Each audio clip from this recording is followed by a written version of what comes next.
আলহামদুলিল্লাহ আমরা এখানে জামিয়াতুত তারবিয়া আল ইসলামিয়া বাবরি মসজিদ কমপ্লেক্সের জায়গায় রয়েছি।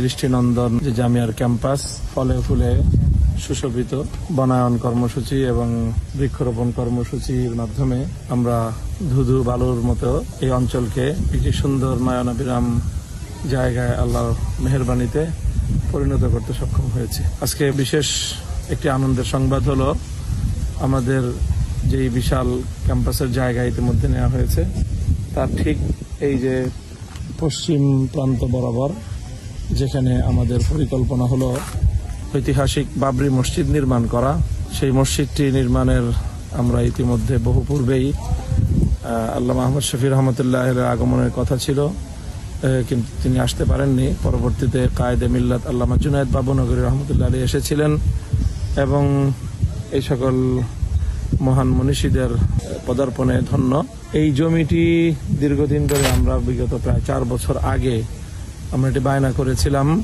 মসজিদের কাজের জন্য।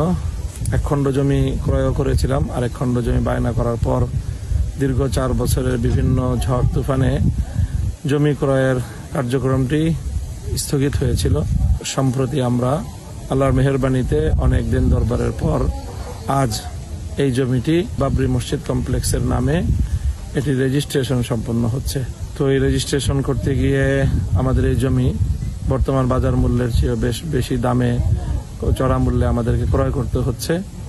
তো আমরা আশা করি যে ইনশাআল্লাহ অচিরেই আমরা এই মসজিদের নির্মাণ কাজ উদ্বোধন করতে পারবো এবং পর্যায়ক্রমে আমাদের জামিয়ার ক্যাম্পাস নির্মাণের কাজও ধাপে ধাপে এগিয়ে যাবে। আমাদের বাবরি মসজিদ এবং জামিয়াতুত তারবিয়া এই বিশাল কমপ্লেক্সের জমিদাতা যত সদস্য রয়েছেন তাদের প্রত্যেকের কাছ থেকে আমরা 1 লক্ষ টাকা করে জমি মূল্য বাবদ সংগ্রহ করেছি এবং মূলত সেই সংগৃহীত আপনাদের অর্থের উপর ভিত্তি করেই জামিয়ার এই সুবিশাল ক্যাম্পাসের জায়গা ক্রয় করা হয়েছে।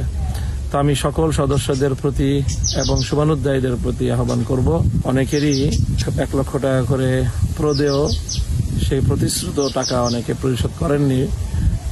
যারা করেননি তারা অতি দ্রুত এই টাকাগুলো যদি আমাদেরকে পরিশোধ করেন তাহলে আমাদের এই কার্যক্রম সুসম্পন্ন করা সহজ হবে। নতুন নতুন ভাই বোনেরাও এই মহান কর্মকাণ্ডে আপনারা অংশগ্রহণ করতে পারেন। আমরা আশা করছি যে আমাদের জামিয়াতুত তারবিয়া ক্যাম্পাসে নির্মিতব্য এই বাবরি মসজিদ কমপ্লেক্স ইনশাআল্লাহ একটি ঐতিহাসিক স্থাপনা হবে, স্মৃতির এবং চেতনার বাতিঘর নির্মিত হবে এবং এখান থেকে আগামী মুসলিম উম্মার নেতৃত্ব দেওয়ার মতো প্রজন্ম তৈরি হবে। সেই কাজে সকলের আন্তরিক দোয়া এবং সহযোগিতা প্রত্যাশা করছি। আসসালামু আলাইকুম ওয়া রাহমাতুল্লাহ।